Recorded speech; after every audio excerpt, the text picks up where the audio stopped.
The presenting sponsor of Moontower Soccer is FVF Law. To find out what makes FVF a different kind of injury law firm, you can visit fvf.law.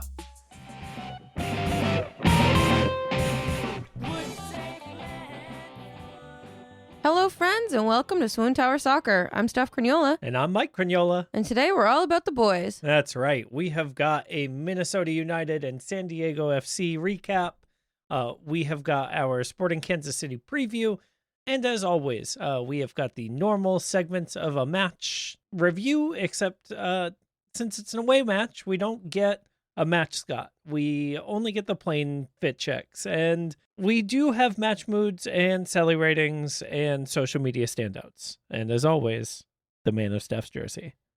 Yeah, the Sporting Kansas City preview is exciting this week because we're back with Chad and Sheena, who we always have a great time with. It's a little on the longer side, so we're going to keep this review brief, and only for that reason, not because of anything else. Yeah, as maybe something worth calling out is we recorded that preview on Tuesday night before either of us played on Wednesday. And so we were coming into that segment maybe a little differently than we would have if we recorded today, I think on both sides. Congratulations to SKC on their 3-1 win against LA Galaxy. I wish it was us. Let's talk about some away fits. Yeah, all right. Let's get into it. Let's talk about these Minneapolis away fits. So the first thing that I noticed was that John Kolmanich was very jealous that Christian Ramirez went platinum, and so he had to follow suit. This was on the video version of the away day Minneapolis coverage. He is not featured in the stills here. Yeah. The first thing I noticed is, are these new shirts? The center crest with the Adidas logo with the mint in the logo? I don't know if they're new or if they are new this season new. Yeah. Yeah. They're definitely new this season. Definitely new this season. I don't think I've seen them before. But I like the little pattern on the inside. Yeah, that's what I really like it. Do you think they have different shirts that they're meant to wear for different away days? Because when we get the Austin to San Diego, they're wearing completely different shirts, but all the same shirt. Maybe. This is maybe. like a block print, lime green Austin FC. They're all Adidas. Is that Adidas? Yeah. They have to be Adidas because they're like a league sponsor. Yeah, but I wonder if Adidas just makes a bunch of styles and says switch them out. Yeah, I wonder how much of that is club driven and how much of that is contractual Adidas driven, right? Yeah. I know listeners, there's a subsection of the fan base that has started calling Austin Merch FC. And so I wonder, if you are part of the conspiracy theorists group around Merch FC, you're thinking this is a front office ploy. It could be. Could be. It could also be an Adidas-driven requirement to show off X amount of team merch. Yeah. Who knows? And the one thing that I want to call out with this is that this lime green block print does not go with the mint green tree on the shorts. It's a little clashy for me. But what... So there's a comment on this Instagram post from Pretty Heart Machine, and it just says, and they were roommates. And I have to think that Pretty Heart Machine is talking about this photo of Jean looking lovingly at Owen. Oh, guaranteed. And it makes my heart happy. Yeah. Absolutely. The way that they are just so locked in with each other. Also in this week's San Diego fit, I was shocked at how dad shoes Christian Ramirez is. This footwear is lawn mowing footwear. Yeah. This is a dad who goes to Disneyland. Yeah. Yeah. This is not a professional athlete model dad. This Right. is a dad who does the work. Yeah. But Galley's leaning that way too. Well, yeah, Galley's like Galley was born a that dad. way. Yeah. Okay. As always, less fun to talk about away day fits, but still fun to pick up Crumbs FC not beating the allegations. That's right. Exactly. Okay, you want to talk about Minnesota match moods? No, but I will. Okay. I thought match moods were pretty fun for Minnesota. It was a fun match. It was. Yeah, it was and it wasn't, right? I think there was an overwhelming feeling of like we could have this one, and Yeah. like when it started to seem like, oh, maybe we won't have this one, it started to feel bad.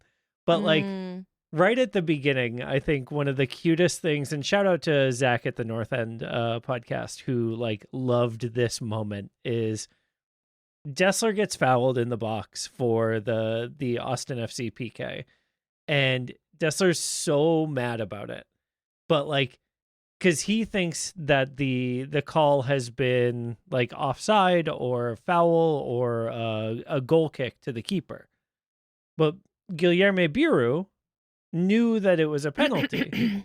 You're right. MLS All-Star Guilherme Biru knew that it was a penalty. And so he's running over, huge smile, thumbs up, like really excited. And Mikkel Dessler is so mad. And in the moment, the two emotions like matching each other are just so fun. Yeah. I really love this. And then how were you feeling when Mirtu stepped up for the PK? You know what? I thought he was gonna make it. Did you really? I think he would have dissolved if he didn't. He simply would have vanished. So like really it didn't matter whether he did or not. We would have been talking about it, you know? Yeah. I did not think he was going to make it. I'll put my hand up and say that I was surprised to see that it wasn't Facu Torres taking the shot or Christian Ramirez, and that it was Christian wasn't on at the time. So yeah, Facu not taking it was very surprising to me. Same. Especially because we watch warm-ups and I see very few people who rip the ball like Facu. Yeah, it's Joseph Rosales and then Facu Torres as like the hardest strikers of the ball. Yeah, just absolute laser beams. But there was there was an intensity about Mirtu that I was like, oh, he's got a new level of confidence. He's in his soccer era. And I mean, he put it away, man. What a goal. He did. Really happy about it. But it didn't last very long, did it? No, it did not. Because almost immediately it felt like we got a PK call on the other side of the field. Does it feel like the refs are being more main character energy this season than in previous seasons? No. To me, it feels like the refs always have main character energy. But because I don't necessarily mean it like against Austin. I just mean like they've been making choices. Yeah. They're, you look at that like extra in the background of a scene who is like eating the greatest salad of their life or whatever, and like every bite you can almost hear them like from the boom mic just yeah. Oh my god. Like yeah. That's how it's felt with these refs. Yeah. Well, so we had a really stressful moment for Brad Stuver facing a penalty kick that he stopped, but VAR showed he came off his line. And also after the volley, they scored, but it was offside. So none of it just all was washed. Well, no. So it was he came off his line, but at the same time as he was coming off his line, the Minnesota player was encroaching on the play. Not offside. So like the Minnesota player was like in the box when he wasn't allowed to be. And so that stutter step faked out his own teammate, Yeah. and that's what, ooh. yeah. And the crazy thing is, even with the advantage, Brad still made the second save also. Ooh. Ooh. And then the third save Oh, right, was right, the right, one that right, he right, did right, not right. make. I thought you were talking about the second save on the penalty, and I was like, that was the post. But No. So there were the two shots following the PK, and he had made the PK save, the first follow-up shot save, and then the third one went in. But they had to reset everything. Big time, like, game delay vibe killer. I mean, you say vibe killer. I was riding high on that missed penalty for like until Well, so what I was saying, comments came out. yeah, what I was saying was the vibe killer of having to wait until they made the decision to do the retake of the penalty. Oh no, that fills me. That's the anticipation that I live for. Oh, I hate it. Sorry, Leanne. I hated it. And Runs then through my blood. finally they decide, okay, we're going to do the PK over again. Luckily, Kelvin Yaboa is closer to me than you because he completely changed the way that he was going to shoot the PK, bangs it off the post, and we're out of there without a problem. Well, I'm glad his vibes were killed. So we know what happened score-wise. Talk about your favorite beer moment, because I know you always have one. Yeah, so for me this week was in the second half. There was a moment where Biru was like chasing an attacker down the wing, and the attacker had gotten all the way to the end line, basically. And they both went up for a ball to like challenge to win it. And as they were coming down, Biru had the chance to just like take the ball and dribble away.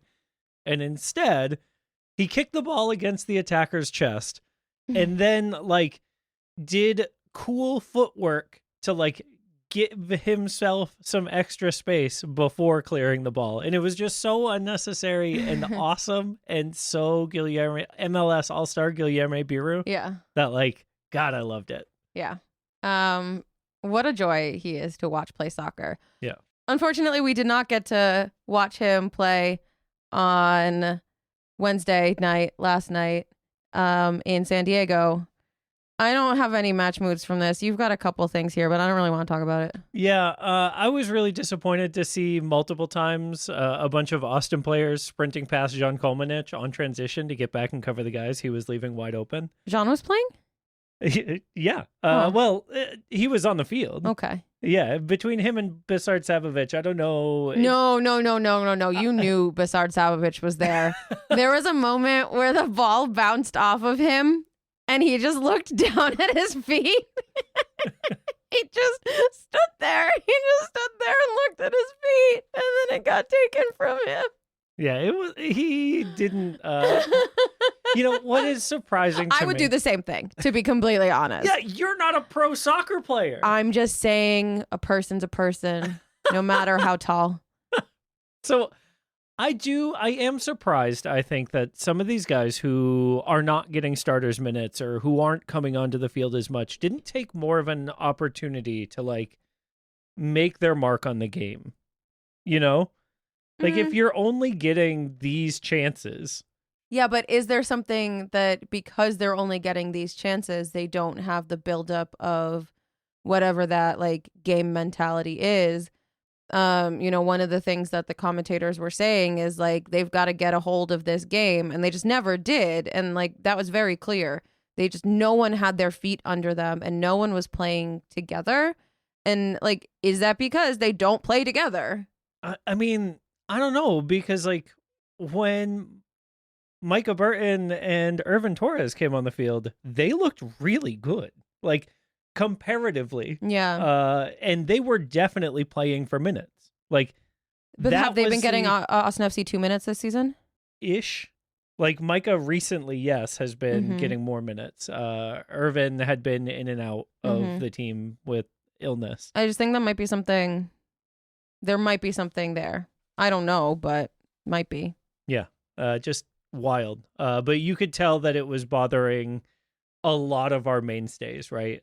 You saw Brad Stuver constantly having to ask for more from his backline and from the midfield.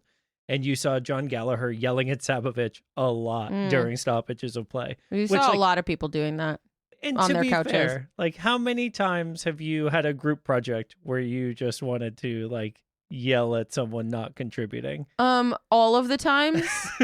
But that's not I was like the Mirtu. I was just like, I'll do it all myself. I'm all over the field. I'm going to run wherever I want to and just do it. Yeah, and in this game, that was the Facu Torres mentality, right? Yeah. Guy was putting in a shift. I'm glad that he got taken out relatively early so that he didn't just run himself to the bone.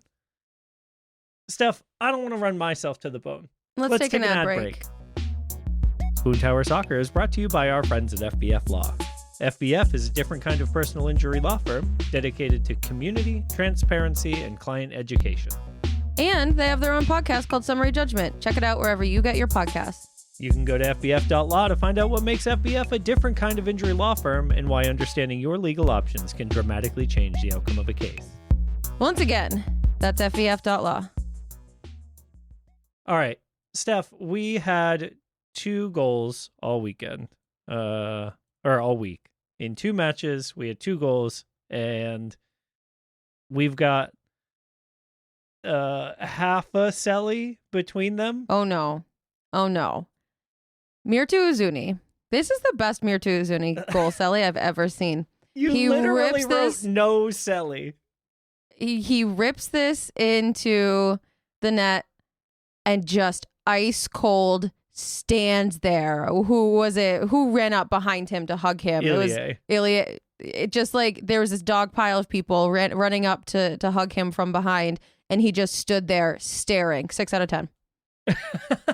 Yeah, I think that's fair. I was gonna give it a 7 because I love that villain energy in the away stadium, staring down the opposing supporters. I think is just so hard. I could be swayed to a 7. So yeah, I was gonna give this one a 7. Yeah, I think that's totally fair. And then our second goal, Celly, to talk about is Christian Ramirez. His goal ties the game, and so he does just kind of a little fist pump and clap on the way back to the center circle. But Davy Arnaud, yeah, he was jumping all over the place, running up and down the sidelines, double fist pump, screaming.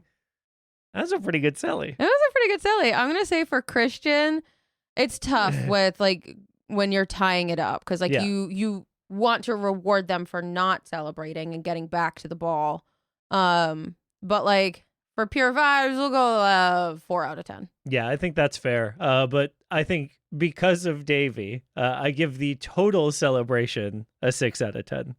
Okay, yeah, that's good. That's good. A guy who had nothing to do with the goal, celebrating so hard that he increased the goal scorer's Celly rating by 2. That feels appropriate. Mm-hmm.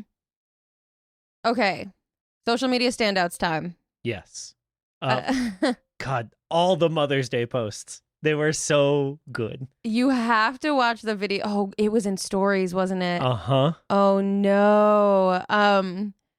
The media team called out, so when Brad walked over, hey, how's Leanne? Yeah. And all the players' reactions to the media team, knowing their moms' names was so funny. Their moms or wives or whatever. John Bell's was the best. The best. You talking about my mom? Hey, you keep my mom's name out of your mouth, basically. Yeah, that was his energy. Hey, yeah, what about Mother's Day? It was basically none of your business. Yeah. It's so funny. I talk to my mom. You don't talk about my mom. It just was so, oh my God, I loved it so much. So much personality in that one little clip. Yeah, it was awesome. And then, of course, the touching, gentle side of kind of the Mother's Day posts. We saw Gally, BHI, and Biru visiting St. David's for new moms, giving out autographed shirts and stuff. baby onesies and I like, have a question. yeah. Do you think they like found soccer fan moms? Or do you think it was just the maternity ward at St. David's, whoever Everyone gave in there. birth, and like this woman who has been in the most painful experience of her life for 2 days straight? Come meet. I don't want to. I don't know who that is. We're going to bring 3 hot strangers into the room after you've given birth. That's bro. yeah. Okay, yeah, you have a cute little Faku moment here. So the club put out Faku's backstory on YouTube, and first of all, I just love his like Uruguayan accent. I think listening to him speak Spanish is just so fun. And the whole interview is in Spanish. For folks who don't speak Spanish, YouTube does have captions that will auto-translate into English. So if you want to know his story, you can watch it that way. We'll put the link in the show notes because I think this video is really great. And I think his vibe is so good in it. He talks a lot about how much like his dad loved him. Oh, And it's really sweet. that is sweet. So yeah, I think it gives a lot of insight into who he is as a dude and how much he cares about his daughter and like his family, right? Yeah. So I love this video. I also really loved the Austin FC Academy Homestay program getting a special shout out on the Instagram, the Austin FC Academy Instagram. They did a like mini featurette on Irvin Torres's like homestay family and kind of what it means to be a homestay like family for academy players who may have moved here from different places. And like these kids come without a support system and without a structure around them, and they're looking for volunteer families to like provide safe places for these kids who are trying to balance going to high school and being soccer players. And like it's just so beautiful and so cool. And I think it's a piece that people don't necessarily think about when they think about like what it means to go from the academy into the second team into the first team. Yeah. No, I think it's a really cool thing that they've highlighted. And if they're looking for applications for host families, like I think that's a really cool way to give back. If you're someone, you know, like us, who we've always talked about, like we're not having kids, but like one day, you know, exchange students or things like this, it's such a great opportunity to like help a kid who needs a home. Yeah. Just really neat. Really special moments. Yeah. All right. More special moments on the internet. Our king, Bradley Scott Stuver, has been campaigning for MLS All-Star votes, which welcome to the platform, Brad. Because SWOONTOWER has been stumping for you since 2021, and we won't stop until you are, I don't even know, because like once you retire, we're just going to start voting for you, telling people to make you mayor, whether you want to do it or not. Yeah. Like, so he posted a series of 4 snapshots. All with a advanced link. stats, super nerdy, like really deep soccer nerd stuff. Yep. With a link to the voting. And then today, after last night's loss in San Diego, he reposted with the updated stats. Yep. Where he has moved up despite the game last night. Yeah. Moved up in the rankings. And I just think that takes so much confidence and like courage. Yeah. And that is like what makes him so special. Is this is a man who does nothing for himself, right? Yeah. Like everything that he does is for his community and making this world a better and safer place for people. I love to see this. Me too. I love it. And I love that like this sort of behavior is like getting recognized by fans of other teams who are like, yo, actually that's kind of cool. Like there was a big push earlier this week on Blue Sky around like Brad Stuver as a human, in addition to Brad Stuver as a soccer player. The owner of the Black Heart of St. Paul up in Minnesota was like, yeah, Brad rules. He's the best. He has done a bunch of work for like marginalized communities here, and here. And like Dr. Jessica Luther was sharing a bunch of stuff about Brad in like on her feed, including the time that he went on Burn It All Down. And it's just so cool to see everyone like, and so many people doing work that like I look up to so much, being in Brad's corner. Yeah. I think that's awesome. I agree. Could we also get Mauricio Pochettino in Brad's corner? Do you think? Do you think he's on Blue Sky? I don't know. I'm worried that he's not? That he doesn't check Blue Sky? Know how to use the internet. Because I feel like if Mauricio Pochettino checked the internet, he would learn a lot about lemons and limes. Oh no, what about the and just I worry that green lemons, Mike. No, I know. Don't take that away from him. They're cousins. Moving on. Another 4ATX Foundation collaboration with Verde leaders. Jaden and Danny were part of an event where the kids, I think, designed new shirts, and they've got "The Future is Verde" written on them. It's a super cool kit. They should drop it. Yeah, honestly. Or some merch. Honestly, Merch FC, do your job. Do your job. But just great to see our boys out there. Yes. In the community. And then also, speaking of our boys, our best friends, Danny Pereira, CJ, Owen, Damien, and Riley, the most best friends. They are doing an event for Aros Toques, Danny's nonprofit. Yes, they are doing a card trade day with a meet and greet. And so CJ Fodry and Damian Loss have become like random card collectors, and like to the point that they are going out and meeting a bunch of the card collectors in the community, and like they did a whole live on it. Yeah, they did the club Instagram. They did a YouTube live, and like we should have talked about that. Talk to us in person if you want to talk about the YouTube live, because it was wild. Yeah, I'm just gonna say the star and the wolf. Yeah, but no, I mean, the way that they cackled about the star of the team, and like it made me think everybody's kind of aligned, that like that's pretty cheesy, and if that's what he needs, okay. You know, yeah. Everybody's worked with somebody who's like a little weird, and that's kind of the vibe that I'm getting. Everyone's weird uncle. Yeah. So this event is Sunday, May 17th, 12 to 5 p.m. Yeah, the player appearances will be from 12 to 2, and it's at Lucky 7 Cards.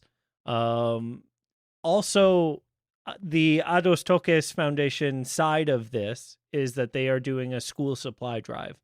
And so they're asking everyone to bring school supplies to donate, whether you are like just there for the meet and greet, or whether you are looking to trade, buy or sell cards or memorabilia. Bring school supplies with you and give back to the community. If you want more information on that, make sure to follow Ados Toques everywhere on the internet, because they're posting about it a lot. And it's just really cute to see Danny's team friends showing up for his little his nonprofit event, you know. Agree. Speaking of nonprofit events, again, register for the Butler Park Pitch and Putt scramble, the golf scramble that's coming up in June 6th for the laundry project. It's going to be a really fun time out there. I got approached about a potential way to get involved. And as that kind of comes to be or not, I will share more information about that. But hey, speaking of to be or not to be, and also nonprofits, Mike and I have a show coming up on Sunday, May 24th. It is our annual one rehearsal Shakespeare show. We are doing an adaptation of Coriolanus. It is free in Pease Park, 7 p.m. Bring your friends, bring your moms. Bring your enemies. Bring your enemies' moms. It's you know the deal. It's a multilingual adaptation of one of Shakespeare's tragedies set in 1830s Texas, and it's going to be a really fun time. Yeah, It's going to be a ye of a ha. Yeah, our production staff is just so cool, and they've got such cool ideas about this show. Really looking forward to it. Definitely come out. Yes. All right. Speaking of getting out, should we get out of this section and into our opponent spotlight with Chad and Sheena? Yeah. Let's do it. We had the folks from For the Glory KC on and talked to them about this season with Sporting Kansas City. And a reminder, this was before Wednesday night, and so the vibes might be different going into Saturday, but I think the ultimate takeaway is still the same. All right. Hey, got it. Wow. We are here with our friends Sheena and Chad from For the Glory, and we are so excited. This is one of the best things about these opponent spotlights is the people that we've gotten to meet along the way. Who make us feel a little less sad when our team loses, and a little sad for them when their team loses. So to share that joy and sadness with us, we are we're rolling right in. Sporting Kansas City has had a year. Y'all know it. Y'all listeners know it. Sheena and Chad, y'all know it. Let's get the elephant out of the room to start with. What are the vibes? How are you doing? I mean, I'm in the state of despair that every Sporting Kansas City fan is in this year, I suppose, right? It's a record pace of goals allowed, record pace of having the worst record. I guess that's a poor way to word that, but it's abysmal. I'm used to rooting for bad teams, but this is particularly rough. And we always knew it was going to be bad, but I contend I don't think we thought it would be this bad. Sheena disagrees with me. I thought it was going to be this bad. I mean, it's sad. Like, I feel so bad for the players. Like, it has to be so disheartening every week. And we always talk about on our podcast, like, we really hope that the players aren't on social media. And we know some of them are, but it's like brutal out there for them. And so I feel bad for them, but I thought it was going to be bad. I don't know that I made any predictions on how bad it was going to be, but it's also not surprising based on what little they did in the off season, and they got a coach late. Like, he didn't have his visa, right, Chad? Visa? Yeah, that's right. Okay. Yeah. I always say green card, but visa. And so he wasn't really part of preseason. The good players they signed joined after the season started. So just a lot of good. Oh, good in quotations, I guess. We don't know how good they really are. They're supposed to be good. We paid a bunch of money for them, but you never know. Yeah, but I just feel like there's all these factors that didn't, to me, mean that they were going to be successful. I thought it was going to be bad, and it's gone maybe worse than I would have thought, but I'm not surprised. Yeah. About the only thing that I knew about your coach before you signed him is that, or I guess when you signed him, is that he is very handsome. He fair. has great hair. He's got great hair. He's got cool glasses. Solid jawline. Like, yes. Nice accent. Oh, okay. I didn't know that He's part Swiss. about him. Okay. He's Swiss, yeah.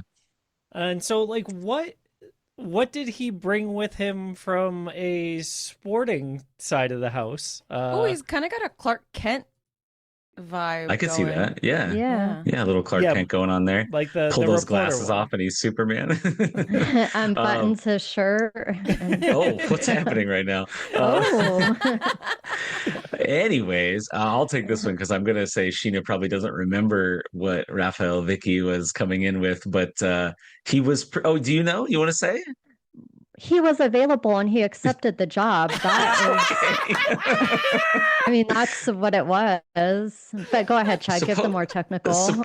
Okay, well, supposedly there was like a 3-person race and they did week-long interviews with each coach and like this, they really wanted him. And that's why Sheena doesn't buy it. She just thinks it's the only guy that would No. take it, which is why they can't fire him because then who else is going to do it? But he came over with a bad MLS track record. He had been the coach of the Chicago Fire a few years ago during like the COVID times, and it was pretty grim, pretty poor record, better than this record though. And then he was in Switzerland for the other 2 teams that he coached. He coached the 2 top teams in Switzerland, BSC Young Boys. And now I'm drawing a blank on what the other team is off the top of my head. And I just shame Sheena for not knowing things. But he won a title in 1 year over there. And then the next year he was with the other team that he was on, he finished second, which is basically like being last because there's only 2 really good teams. So if you don't win, you get fired. And that's what ended up happening to him because the second place, not good enough.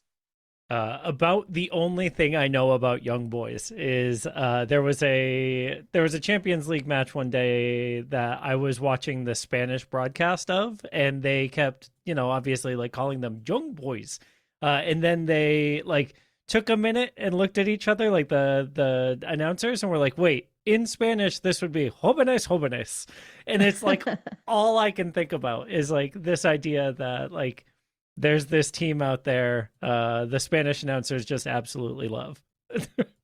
There you go. FC Basel, by the way, is the other big team in Switzerland, if you've heard of it. Actually, weirdly enough, I just Googled it to see like who is doing good, and neither team is leading the league. So I was like, what are the odds? They're both actually doing secret third quite option. poor.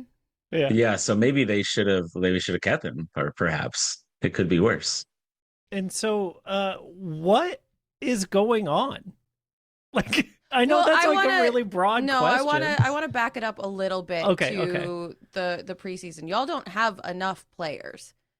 That's true. Still a problem. Yeah. So has there been anything from your sporting director that has addressed that? Is there anything that y'all know as crime fighting podcasters that can explain the why behind this? Because we're pretty far into the season for you still not to have a full senior roster.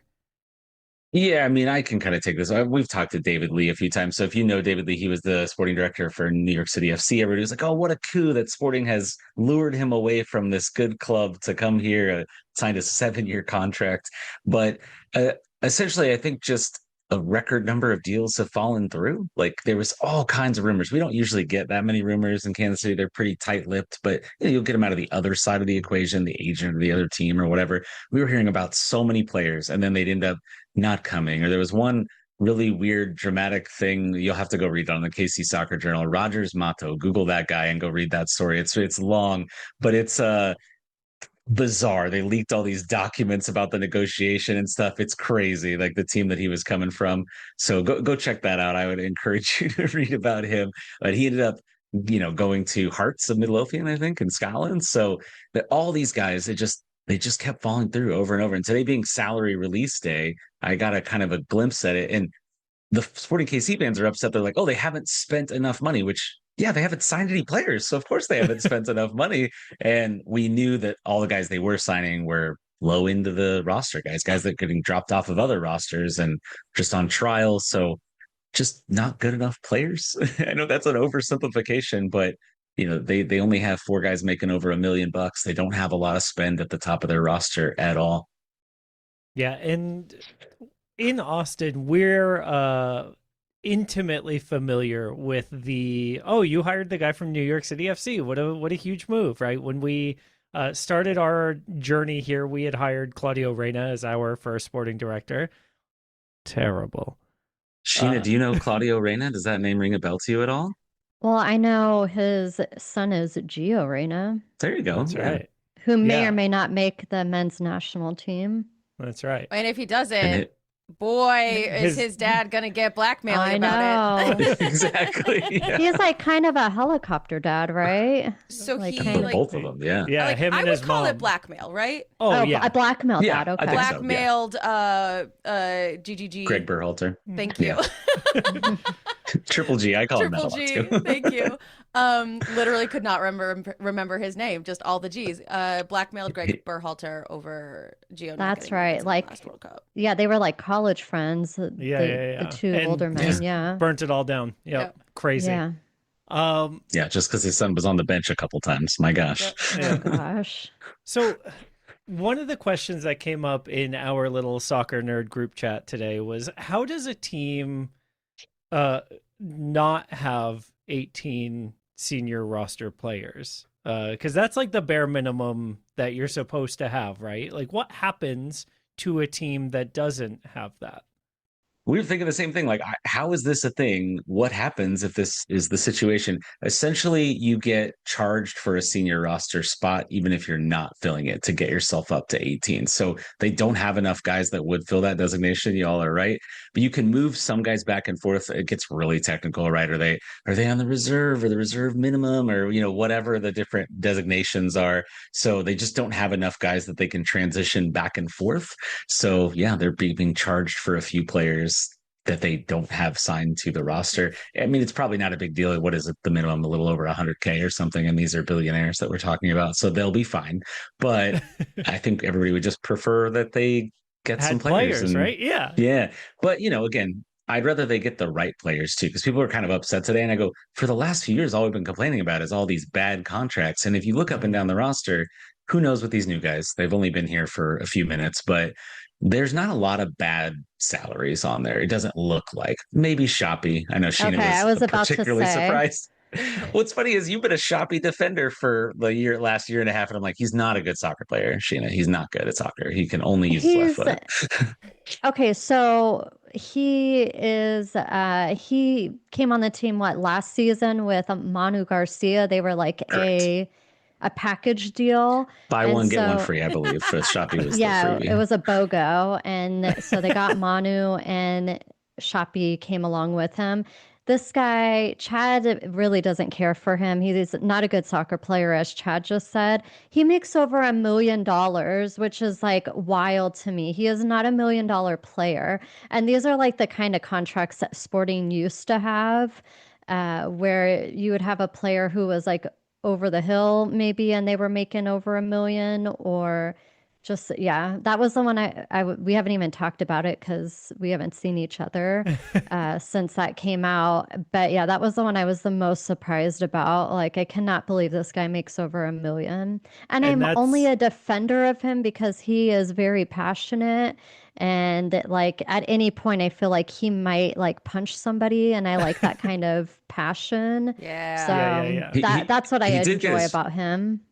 He did get his first red card. Ironically, it was a misidentification red card. Diego Borges was behind him, shoved a guy. They gave Shoppy the red. We're like, this is how you get your first red. This guy when he was over in the Greek league, he got suspended for, I forget, 5 or 10 games for confronting a referee in a tunnel or something crazy. So we're like, this guy's going to be chaos. Like, maybe, I mean, it might be a mess, but at least he'll be chaos. Not really. Like, he's a little feisty sometimes. The St. Louis fans, he gets them riled up pretty good, but they're pretty easy to get fired up. And we're talking about Shoppy Suleimanov, right? Who's a winger for your team. We just called him Shoppy. yeah. No, this is good. Like a name like that should be the only name on the jersey anyway. That would be how Ironically, I think. It says Suleimanov on the back of his jersey instead. Bad decision, Shoppy. Come on. Right. Like that would have been so saucy, right? Like if you get just the first name, I think that's when you know you've got a guy. I have one more roster question, and then we can move on to like the game this weekend. But I want to hear from each of you, what is the single best thing about living in Kansas City? Because I think a lot of the reasons that Midwestern, especially teams, don't get the big signings is because people are like, I don't want to live in Kansas City, or I don't want to live in whatever. They're going to LA, they're going to like Miami, they're going to coastal places.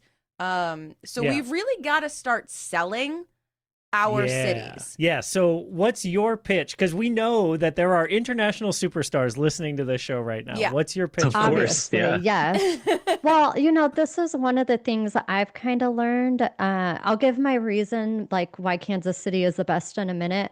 But to tie it back to Sporting Kansas City, when Peter Vermees was the coach, he always said that's the hardest thing is to sell a player and like their significant other, especially on Kansas City. So in my head, that was something he really focused on. And I think part of the problem, and maybe why they didn't have a good off season, is that obviously Peter Vermees is no longer with Sporting Kansas City, and now they've brought in people who don't have those roots. Now there's people like Roger Espinoza. He's a former Sporting Kansas City player. He's now an assistant coach, right, Chad? Yeah. Yep. And so, like, maybe in my head, he's the one trying to sell people on Kansas City. I don't know who in the organization is doing it, but in my head, Peter Vermees had a video he showed people. There was a slideshow. I love Kansas City so Slideshow. much that I am always trying to recruit people, and I have my own PowerPoint, and I have offered it on the podcast to the team. I am willing to specialize it and cater it towards whoever needs it. Like, the I'm not reason sure I why they haven't taken us up on that, though. I I don't know what's going know. on with that. I mean, I they're don't not know. doing it, clearly. It's really good, and they're missing out. But so I think that's part of the reason is that nobody in the organization can sell it because Wiki's only been here for like maybe 6 months. David Lee's maybe not even been here for a year yet. I mean, definitely not a year. So they're still learning the ropes of Kansas City. There's no player on the team that's been in Kansas City for very long, maybe Jake Davis. The reason I love Kansas City is I've lived in a couple different states and there's just a different vibe. Like Kansas City residents love Kansas City. Like my wardrobe is Kansas City based t-shirts, not even sports teams, just I have one on right now that just says KC on it. Like we love our city. There's so much pride in it. And I think that's like what ropes people in. Like when my friends come here, everyone is just like really amazed by the culture here, and obviously the barbecue. I'm sure that's something people say about Austin as well. But I think it's just a wonderful place. There's always something going on. There's really cool views. I don't know. Chad, what do you love about it? I don't know. I don't feel like I'm really selling it well. I know it's funny that you have a whole presentation and you I can't know. pull anything from it for your memory here. I will say to kind of tie back to her Vermees story, maybe my favorite interview I ever did when I did not know what I was doing was in preseason in Arizona when we still lived out there. And I interviewed Vermees and he was saying he literally has to convince people that people aren't just riding horses around Kansas City. Like in people's head, in other countries, they don't say Sporting Kansas City, they say Sporting Kansas. They don't even realize that Kansas City is the name of the city. They think of Kansas and the plains and there is nothing in most of Kansas, but on, the eastern edge over by Kansas City, that there's some stuff, things are happening. So there's like 2.5 million people. It's not like it's a small town, but I think that is the perception in terms of why do I love it? Like, well, I was sick of Arizona and its silly heat. Sorry, Austin. I know you guys got some terrible heat too. But I love the seasons. I know the winter that maybe is not appealing to some people, but I don't mind it because it breaks it up. And even in the summer, it's it's not miserable, but it cools down at night. It's a little humid, but we get through it.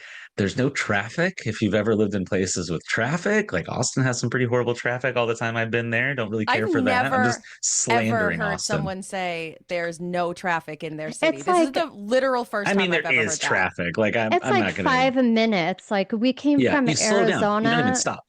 Yeah, in Arizona, we would be sitting in traffic for an hour. So here, it's like maybe 5 minutes. And when there's like a backup, I'm like, what is happening? What is happening? Is there a wreck? What's Something going on? bad happened. Yeah. No, so exactly. wild. And I should clarify that over on the Kansas side and Overland Park, they do get traffic. But even then, it's like maybe 10 to 15 minutes. So it's a little bit worse on the Kansas side with traffic. But the Missouri side, at least up where we live, it's no traffic. Well, I love and we that work at for home, y'all. so we're a little spoiled. But and then the people are a delight, right? We're soccer crazed people. I feel bad for our soccer crazed people right now, but if you look at the ratings of any World Cup game on TV, or even just the Gold Cup or the whatever Premier League final, Kansas City is always up at the top. You see these big national games, they're showing power and light downtown where everybody's going nuts.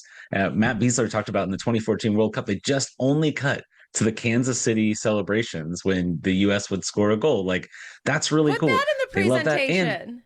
And it should absolutely be in there, right? And we'll leave you alone. We're very polite, so we're not going to bother you. You can live your life. You can go out in public. You know that Antoine Griezmann was talking about how he's, he can't go out in public. Like when Orlando City was recruiting him to come over, they had to have I don't know what his title is, sporting director or whatever, come to his house because he's like, I can't go out. I'll be mobbed, and that's not going to happen. It's not probably happening in Orlando, and it's not going to happen here either. So. I was going to just add to that. Obviously, we have the Chiefs, and Travis Kelce used to live like 10 minutes from our house. And like he didn't live in like a gated community or anything like that. Eventually, once he started dating Taylor Swift, like the Swifties picked up on it and he had to move. But like a lot of the times the sports figures here will say like they can go to Trader Joe's and people might whisper, but like they're pretty respectful. So we're a respectful city. We also have a really good coffee here. We have really good bakeries. Like I think we have a decent food scene, all things considered. For sure. And I think it's underrated. The taco trail, like we have legit was rated like the best tacos in the country, which you would never think. And it's on the Kansas side of the border. So I'm giving respect to the other side. We're on the Missouri side over here. So. And we have the best of libraries. Like almost weekly on our podcast, I talk about a library event I went to. And like we have legit libraries here. It's crazy. They're like works of art, honestly. Yeah. It's crazy. The players aren't just like busting down the doors for it's coming out at the library with Sheena. No, but I think I wanted to like hear y'all talk about that because I think it's something that, a lot of us choose to live where we do because we love the city that we've found, especially people who have moved around a bunch. But like that's hard to sell to not the player, but like the player's partner and kids or family or whoever they've got. Like this is something that I think needs a dedicated recruitment person on. And if y'all don't have that right now, that might be we've seen the dark side of that too for Austin, right? Where like players have come and they expect a real city with transit options and like connectivity and we live in Texas, and so like no matter how blue Austin tries to be, we still are at the hands of oil, right? Well, and we're still at the hands of big oil in the state, right? And so money for transit doesn't always happen, and so like we've had players have to leave because of family situations like that in the past, and so at the very least, it sounds like at least your front office isn't promising things that they can't deliver on. Okay, I just Googled the Kansas City Public Library, and it's incredible. It's amazing. So I'm going to put a link to this in our show notes because this is the coolest thing I've ever seen. And I promised that we could get to this game, so let's do that. But like, wait, can I just say one more thing about Kansas City? It's tying into soccer, but I think a real testament, and this is where I feel like Sporting Kansas City isn't doing a good job, is having former players talk about the fact that when they retired, they stay in Kansas City.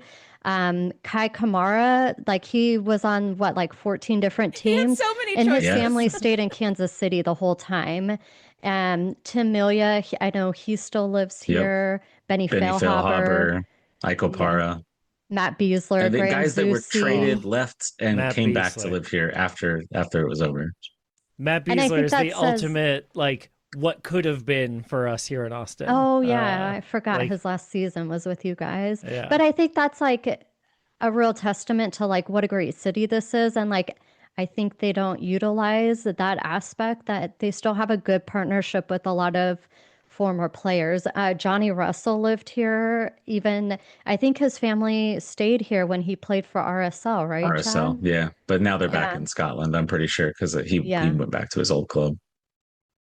But so I think for players it would be a good opportunity, but they're not doing a good job selling it to any potential player. Well, you're not in the room. You don't know what's happening, but maybe. They're not signing them, so. I was going to say, Steph Cleveland, former Austin guy, has come to Kansas City, and I know he didn't have a great match last week. That's Yeah, not that's his true. fault. And Well, so that's that's kind of what I wanted to talk about, right?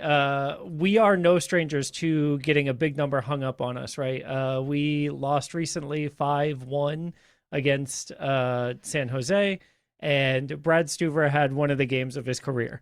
So like it is possible to play out of your mind goalkeeping and still lose by a real big number. And Sheena, I saw your take on Blue Sky about this, about how it's not the keeper's faults. I was wondering if you could like kind of expand on that a little bit. Yeah, I would love to. So I am really passionate this season. So first of all, John Poolskamp was our starting goalie up until 2 games ago, and then Cleveland came in. And I think I feel really bad for John Poolskamp because he was the backup to Tim Melia, who is a fan favorite goalie. And so I think anytime you're replacing a fan favorite, like it's already tough. And last season, there was no other really goalie. He played every single minute of every single game last year. He had no competition and he gave up a lot of goals, but he also had some really great saves. This season, it started the same way. All of the backup goalies were injured, so he was starting the games. And why I say it's not the goalie's fault, I mean, sometimes it is their fault, but we have a very young defensive back. We have one of our defensive players is Ian James. He is barely 17.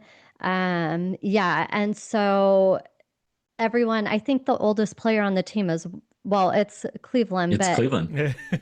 I think the defensive backs isn't like the average like 21 or the It's oldest. pretty, I don't know, it's quite that low, but like, yeah, there's like some 24-year-olds, one 26-year-old, but like they're all minimum salary guys. Like it's guys that if there was one person starting amongst a back line full of other higher quality, better paid players, it'd probably be fine.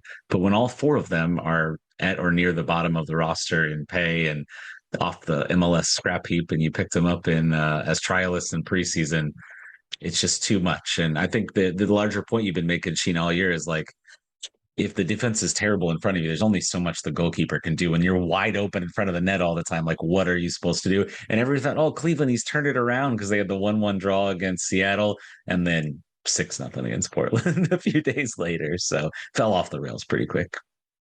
Yeah, I just think it kind of to Chad's point, they're young players, they're inexperienced, even though there's like a 26-year-old, some 24-year-olds, like they weren't starting in MLS. So I think it's just like it's unfair to blame the goalie. Maybe you can blame them for 1 or 2 goals a game, maybe. But that's something we really dissect on our podcast the last few games is like whose fault is it? And we didn't record one last week when Sporting lost by 6 goals because that's just depressing. But we probably would have dissected like who really was to blame. Was it the goalie or was it the defensive players? And it's really a whole team issue because like really the midfield should be stopping it so it doesn't get to the defense. Like it's a whole problem. Nobody on It's the a team team is good effort. right now. Yeah. Oh, well, Their did you team know losses. that Steph Cleveland has a degree in like engineering? Oh, No. fancy. Yeah. Maybe he He's could a real maybe he could build a structure behind the defense, like before it gets to him to like make it harder. I was just adding a fun fact. It didn't That need to is a be fun about soccer. fact. I just wanted y'all to know Yeah. that I think he's cool. I played trivia with him. He's not very good at it. Oh, interesting. Okay. I talked to him about like real estate and stuff during preseason because I always like to talk to the players about like weird off the wall stuff just to see Yeah. like what are you interested in? You always get soccer questions. Let's talk about some other stuff. Can I tell Yeah. you my Steph Cleveland theory? It went off the rails a little bit with this 6-0 thing, but we'll see. So obviously, he was behind Brad Stuber, who was Mhm. best 11 goalkeeper, pretty good guy to be behind for a little spell there. And then most of the rest of his career, I think maybe even all of it is no, he had some Chicago Fire time. Let's not even think about that time. But then he's with the Seattle Sounders, and he's behind Stephen Fry, who was at the peak of his game for most of the years he's there. I have this theory that maybe he'll be the next Tim Melia, because Melia was a career backup into his 30s, and then all of a sudden he gets his moment and he lights it on fire. So Sheena's scowling because she really wants it to be John, and I have nothing. John's 24 years old; he has tons of time. I He can still love get it John going. Foolskamp. But I think Cleveland could be that organizing factor to, be a loud voice. If you've heard like a preseason, we could really hear him. Like John's loud, but I could really hear Steph like communicating and driving people around. Oh, preseason, that's when things were so good. We beat Austin. That was nice. That was a fun time. Yeah, we traded game We're with Shalloway a few days later and it all fell apart. Yeah, we were at Coachella Valley, and one of the things we just missed each other. Yeah, one of the things that we called out was just how like vocal Steph was between the sticks. It was really nice to see because like in Austin when he came, we were like, oh, he could push Brad Stuver for minutes because the same idea, right? Like we had a guy who was a career backup become our starting keeper, and now we're getting another career backup who's always been really highly rated. So I think there's some legs to your theory, Chad. I don't buy it. I think he might be always a backup, never a starter. Like like always a bridesmaid, never the bride. Yeah. They said that about Brad Stuver though too. Yeah. And joke's on them. Yep. I he's remember been when he one of the became like a few. best 11, I was like, what? I thought Brad Stuver was like a backup goalkeeper. Like that was still my perception from was. all those years of him not being a star. And he was supposed to be in Austin too, but he won it. He won his spot. Yeah. Melia too. Same thing. So one of the other new additions to your team is Lasseberg Johnson. Can you tell us about this midfielder and why everyone in our soccer group chat thinks Steph is a genius for picking him up in our fantasy league? Did I? Oh, is that right? Sheena shook her head no, that she should not tell you about Lasseberg Janssen. I'm going to give you the Janssen there. I know it looks like Johnson, and they did not put it on the pronunciation guide, which is not helpful, but I did get it confirmed from the man himself. He told me, no Janssen. I feel like he came out with a bang. His very first game, he had a goal. And then he's just kind of disappeared since then. Like he's not really done anything. And I don't think it means he's a bad player. This is a bad team. So even Dayon, who I would say is our best player, is just kind of invisible most games. So there's no, like, I hate to say no good players, but right now there's not anyone who stands out because Dayon can't get the ball to score. Like we're mostly always playing on defense, it feels like. Chad, why don't you jump in? To go back to the question here for Lasse, practical. He did come out with a bang. He had a goal and an assist in his very first start. He against the Galaxy, the only win Sporting have all year. By the way, Galaxy are in town tomorrow, so fingers crossed. Maybe it's just the Galaxy. We'll see what happens. But I have low hopes based on a lot of their players were hurt and. Gabriel Peck and Jacob Hansel are back. So that could be a problem. Those two are pretty good at soccer. Hopefully they'll just be too selfish and forget to pass each other and things like that. It'll all work out, but you'll never know. As far as Lasse, I think he is exceptionally calm on the ball. Where is he from? Is he from Denmark? No, I can't remember now. Norway? Yeah. No. Norway. Yeah, Norway, but he was in the Swedish league. He was playing for Malmo in the Swedish league. Very calm. They're multiple time champions, although they're one of those teams that like dominates their league. So it's like, is it that he was so great or he just had such a good talent core around him? So far, he's showing us he is not good enough to lift everybody up around him. He's not a big ball winner. It's more kind of Ilie-like, honestly, like more position based. He can pass quite well. He's incredibly calm. Like it doesn't seem to stress him out. He's not super physical. He needs somebody next to him that's going to go, eat up those yards, do all that dirty work and go win the ball back and allow him to just kind of play his game. He seems to have the ability to kind of ping some balls from deep. And we saw it earlier. And it's like, I don't know if the confidence has gone away or the game plan has said, we're not going to do that anymore. They're trying to possess and they're not good enough at soccer to possess the ball. I think they just need to play more simplistic and maybe hit some balls over the top to some of those fast wingers and catch Austin off guard maybe. He did just get married less than a week ago. Yeah. So that's pretty exciting. I think it's Yeah, cool. Kansas City will be forever in his heart, right? Yeah, That's he right. got married at the courthouse, so Yeah, which is kind of random, right? it is a random. Hey, But we probably got him and married at his the wife are courthouse the only too. ones here. Did you? Well, Okay, well here I we are mean, yeah, judging. Sorry. No, it wasn't even a we- judgment. We got married at the courthouse during COVID Right. because we just didn't want to Oh. wait. because we knew we were going to have to until- postpone our wedding like Yeah. 3 years. So Aw. it's like maybe it's a different. Maybe. I mean, maybe she like had Has to go COVID? back home or whatever. Oh, That's what we Yeah. think. Or maybe they have like no family or anything that could come here and go to it. So why try to do a big wedding, right? And Yeah. it's hard in the middle of a season, right? You notice all the players almost always get married in the off season. You see they're at weddings every weekend because of the age of these guys and girls on our teams around here. So yeah. All right.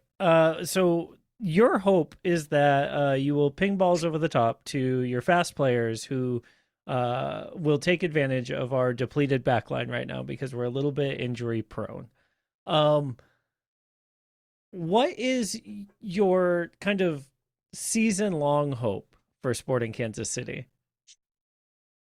I mean, for me, we got to sign some more players. We have a center back coming, or Blorian. He's from the Israeli Premier League. It's a name, right? Sorry. Yeah. I'm sorry. I OR. read it and it just. Yeah, and I was just like, or like, do we just say it like or the OR? Like, how am I supposed to pronounce this? But yeah, that's what we've been told. So we'll find out when the player gets here. Sometimes we find out that it turns out no, that's not at all how they say their Right, name. yeah. So Yeah, exactly. we'll see. So, but they need to add a lot more players. Like if you look at the salary release from today, there's just no spending on this roster at all. People are like, we need 10 new starters. And I was like, I don't think we need 10 new starters. I think Dejan Joveljic, obviously, that's who they mean is set to go. I think that there are serviceable players out there. It's just there's too many kids, too many edge of the roster people starting every single game. Mhm. So if you put a few more, like Lasse Berg Janssen, hopefully he'll be good. Manu Garcia, we know he is capable of being incredibly talented. Kapita Kapemba, who they just signed and has only played for a few weeks. He looks like he's got some promise. If you get those players and then you add a few more to it, like they're not going to shoot up the table. Let's not get crazy, but like I could see them not being the worst team in MLS history. I think that's the goal at this point, right? Let's not be the worst team in MLS history.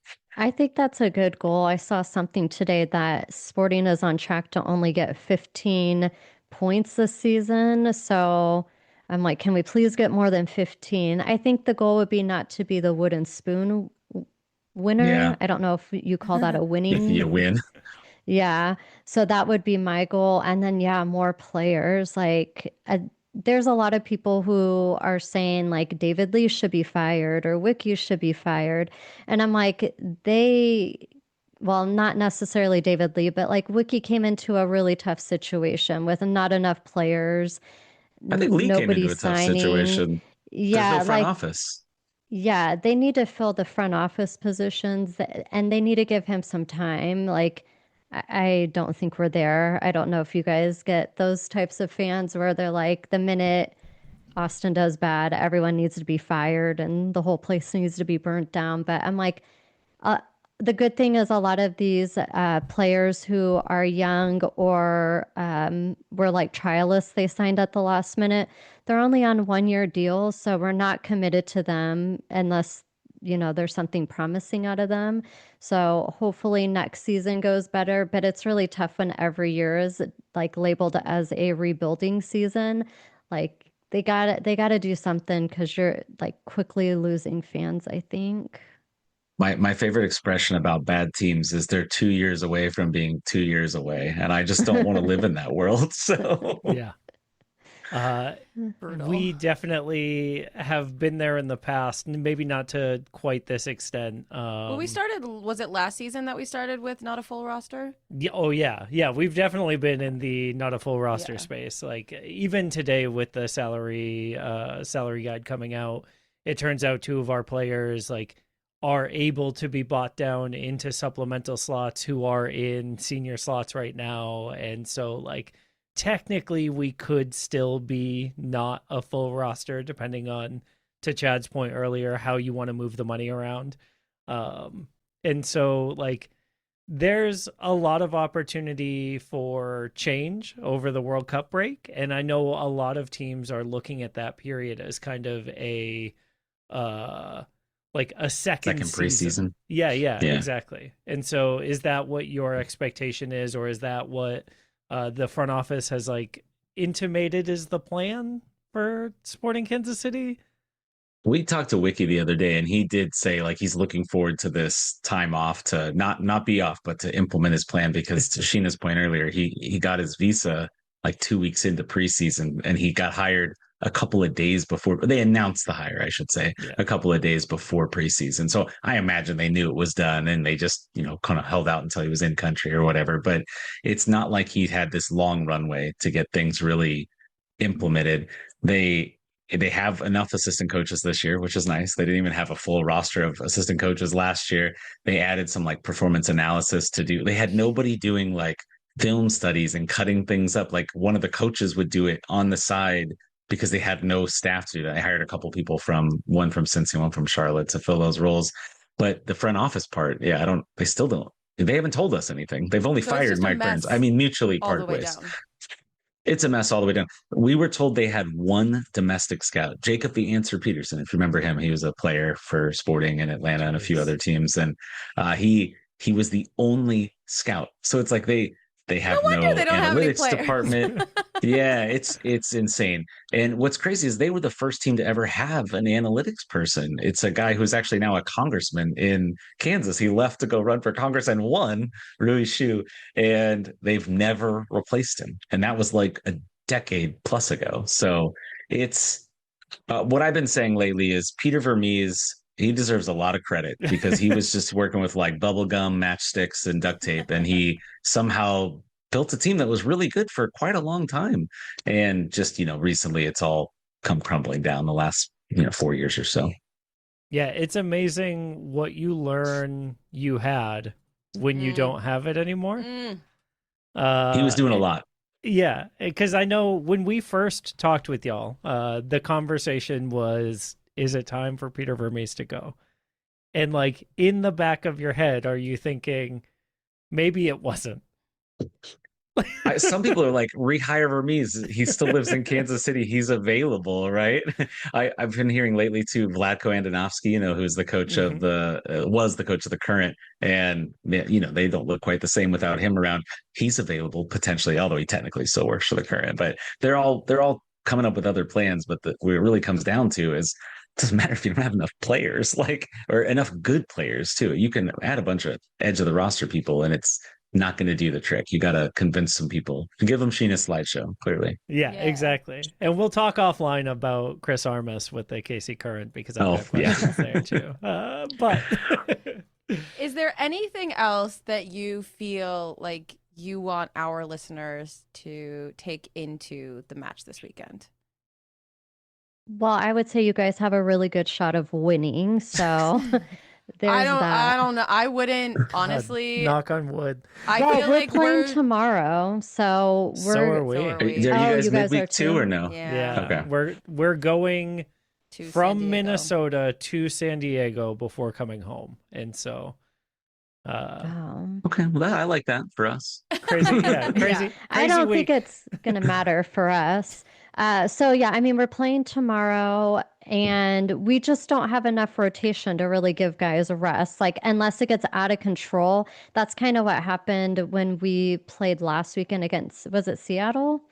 Portland. I already forgot. Or Portland. They started taking the starters off, I'm imagining, to let them rest. So, but typically, like, Dayon plays all the time. Like, what little talent we have, they typically don't come off. And so I don't think Dan had been subbed out of a game all year until that game. And I was like, finally, I mean, you got 3 games this week. It'd be the time to give him some rest. You're not coming back from down 6-0. Yeah. Or 4-0 or whatever it was at the time where they pulled him out of the game. So but as far as like what anything else, Sheena, you think they should know coming into the game besides that they probably have a win on their hands, and they should be incredibly disappointed if they don't win? Yeah, I mean, if it's your guys' game to lose, really. But yeah, I mean, I think Steph will be, he's the goalie, so I guess you guys will be familiar with him since he was formerly on Austin. And he drew Seattle, so maybe he's got a thing about playing his old teams. Maybe you guys Maybe. he'll be like completely on his game. I don't know. We can hope, we can dream. So we'll see Yes, what we happens. can. Yeah. And so is this your first match against the I-35 Cup teams this year? Yeah, we had not played Minnesota yet. That would be the other one, right? Yeah. And so we have drawn both of our games against Minnesota. So the two of us are sitting on 2 points each. I refuse to acknowledge that FC Dallas is part of this conversation, and so they never will be. Maybe we'll use them as a tiebreaker one year. But ultimately, your record against Dallas is the tiebreaker for Dallas can't win it, but they can be a tiebreaker. Right? Yeah, exactly. They can be a spoiler, but they can't. Yeah. They can never be the champion. So ultimately, the match that we see on Saturday, hopefully things change for both of our teams between Saturday and then in October when we talk again. But Gosh, until I hope so. then, Gosh, I hope so too. It's hard to do a podcast every week. Honestly, we never miss a week. We literally, this is the first week we missed all year. And I said, my line was, one, it was Mother's Day. So I was like, I didn't want to put Sheena through that as a mother. And then two, they didn't show up. So why should we show up? Well, I think Mike has said that before. Yeah. Maybe not directly, but certainly implied. Yeah. Y'all, thank you so much for your time. Folks who are listening, make sure to follow For the Glory KC, especially on Blue Sky. Getting Sheen's skeets are just such a highlight of every Sporting Kansas City interaction. I've learned so much about the team just following the Blue Sky. Also, Sheena, can you do a quick plug for your podcast as well? Because I think our listeners would really like that. Oh, Chad, you should do it. You don't mean For the Glory KC, you mean her KC Eco Girl thing, right? Yes. Is that what you're talking about? Yeah, because yes, everyone go listen to For the Glory, but also.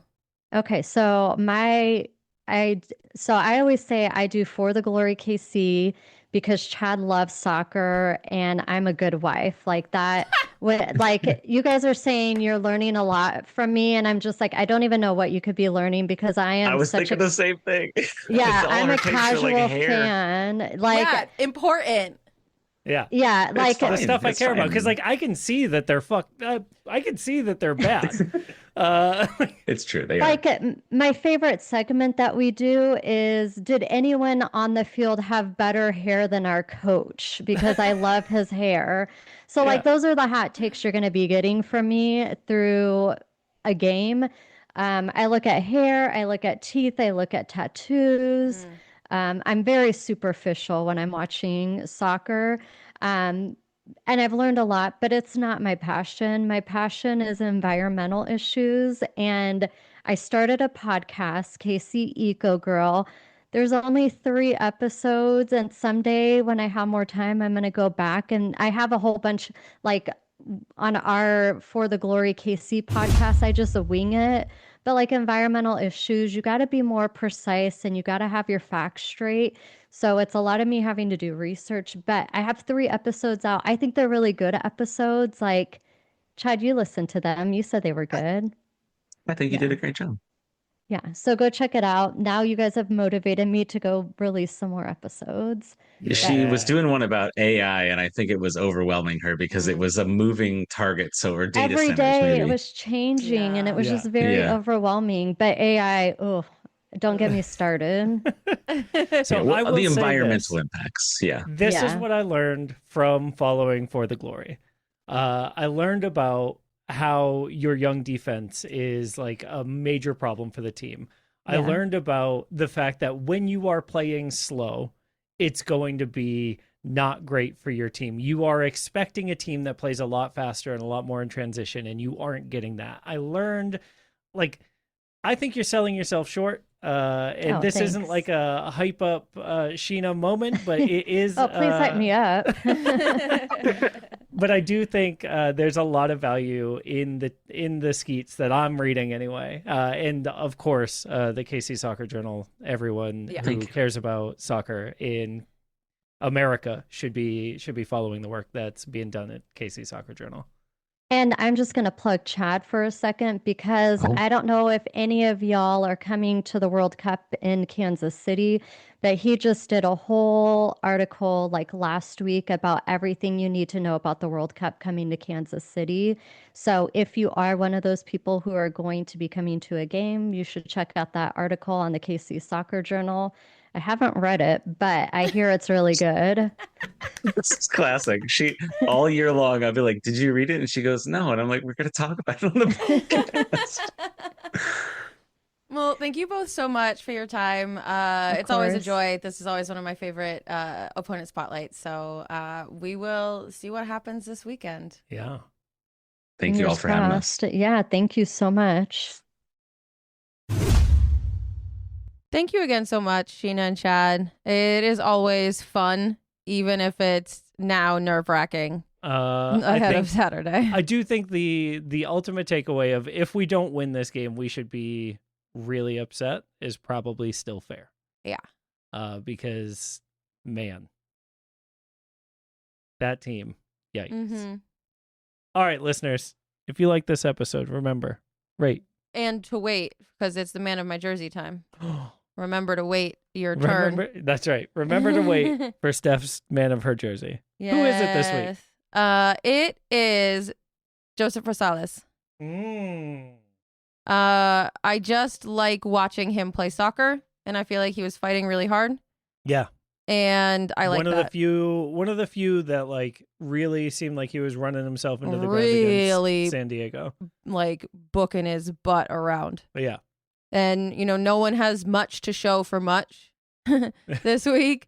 But I think it's important to call out those like players who are putting in the work. And that was him this week. Yeah. He did a great job. Yeah. We like him a lot. All right. Well, now you can tell your moms. And your friends. And your dogs. And your friends' dogs. And me. You can tell me if you like this show. Tell Steph to rate, review, and subscribe to her own show. Well, yeah, actually, I probably should do that. Okay. We love you. We love you. Bye. Bye.